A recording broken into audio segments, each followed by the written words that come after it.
자, 그러면 과연 어떤 주제, 어떤 과세톡 주제를 어필했을까요? With you, I can be sad with you.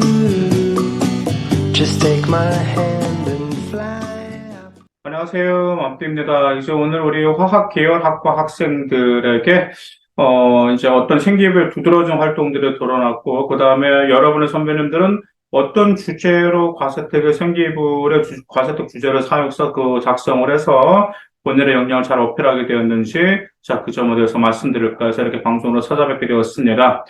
일단 화학이라는 것은 이제 신소재, 그다음 대체 에너지, 신약 개발, 그다음에 나노화학 등이 그 중심 학문이 바로 화학이죠.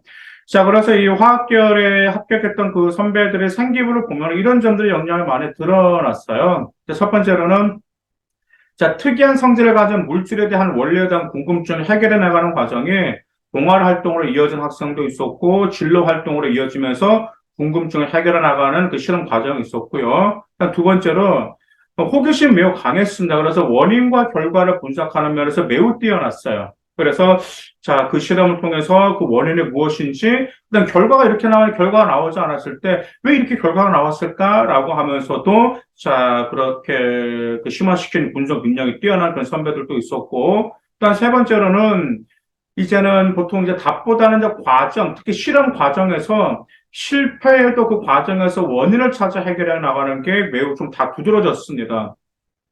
보통 우리 화학과나 화학과 학생들 같은 경우는 학생에서 종종 실험을 많이 하잖아요. 그렇죠? 그런데 이제 거기서 보통 아이들이 어떤 가설을 쓰고 어떻게 해서 답을 설정했다. 그렇게 나오지가 않았어요.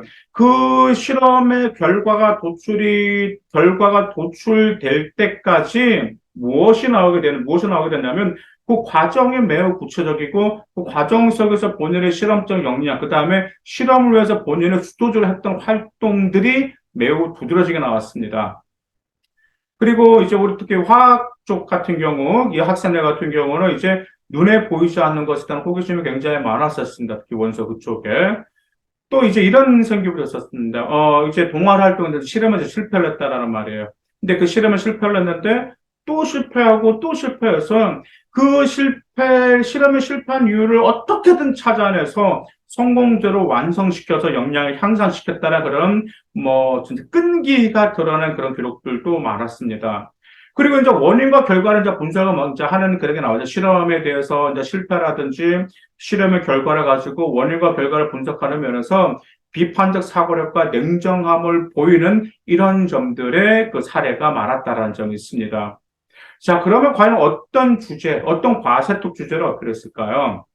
첫 번째로, 자, 인공생체 구조체 개발에 대한 조사가 있었습니다. 인공생체 구조체. 그러다 보니까 이제 화학이라는 것은 나노화학, 그 다음에 신약 개발과 굉장히 많이 관련됐기 때문에 이런 점에 있어서도 역량을 드러내고 이 점만 파고든 선배님들도 있었고요. 자, 그 다음에, 자, 플랜트 나노 바이오닉스 분야에 대한 조사도 있었고요. 그다음에 자 그게 콜리스틴 내성균을 통해 항생제와 세균 연구에 대해서 조사하는 것도 있었습니다. 지금 내성균이라든지 나노 바이오닉스 분야라든지 이런 분들 같은 경우는 신약 개발이라든지 그다음 나노화학에서도 매우 여러분들 같은 경우에서 역량을 충분히 보여줄 수 있는 좋은 주제가 될 수 있겠죠. 그 다음에 이제 요즘에 와서 우리 화학과를 지망 학생들 같은 경우가 이제 환경공학도 같이 지원하고 있거든요. 왜냐하면은 그런 이제 플라스틱 요소에서 화학적 요소가 들어가잖아요. 그래서 어떤 선배님 같은 경우는, 어떤 학생 같은 경우는 환경 호르몬, 즉 비스페놀 A를 제거되는 원리를 조사했습니다. 그래서 비스페놀 A를 어떻게 제거할 수 있는지 그 점에 대해서 조사하면서 환경 호르몬 억제를 통한 그래서 환경공학이라든지 화학에 있어서도 역량을 보였던 선배님들이 계셨고 또 이 점에 있어서 핵 융합 발전에 대해서 조사도 있었습니다. 올해도 마찬가지로 한 여학생인데 일반 건데 핵 융합에 대해서 굉장히 많은 좀 조사를 많이 했습니다. 그래서 그 핵 융합의 그게 사례, 그다음 핵 융합의 안전성, 그리고 핵 융합을 좀 더 효율적으로 할 수 있는 게 무엇인지, 자, 그런 점들에 대해서도 힘들게 파고든 학생도 있었습니다. 자, 그 다음에 또한 차세대 나노 소재로 주목받고 있는 나노셀룰로스에 대해서 조사한 학생도 있었고요. 그리고 이 점도 괜찮았습니다. 이제 폐열로, 폐열 있죠. 이제 폐기시키는 것도 있죠. 그래서 자, 우리 이제 폐기되는 그 열도 이제 전기로 변환하는 친환경 고성능 열전 소재에 대해서 조사하면서 이 점에 대해서도 친환경적이면서도 나노화학적, 그 다음에 대체 에너지에 대한 역량을 보여준 여러분들의 좋은 선배님들이 계셨습니다.